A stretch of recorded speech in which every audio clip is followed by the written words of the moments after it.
ఉద్యోగస్తులు ఉన్నారు. దాంట్లో దాదాపు 11,000 మంది పర్మనెంట్ ఉద్యోగస్తులు, 14,500 మంది కాంట్రాక్ట్ ఉద్యోగస్తులు.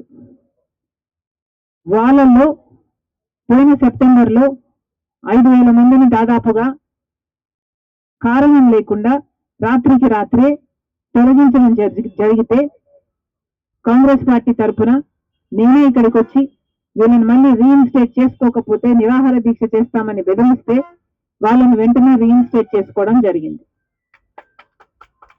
కానీ ఇప్పుడు మళ్ళీ అదే కుట్రను పన్నుతున్నారు.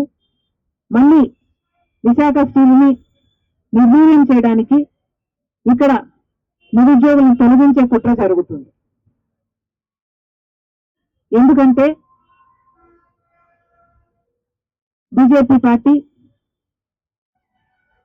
మనిషి అదాని పక్కనే గంగవరం పోర్టు ఉంది.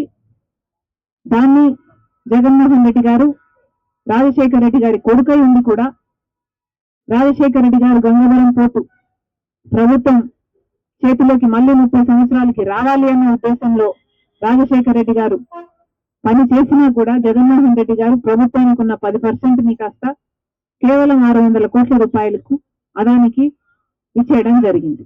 9,000 కోట్లు విలువ చేసే గంగవరం పోర్టు అలా అదాని పాలైపోయింది. ఈ రోజు వరకు కూడా ఇప్పుడు కూడా ఇక్కడ కూడా అదాని పోర్టు బాధితులు 600 మంది లోకల్స్ తీసేశారు.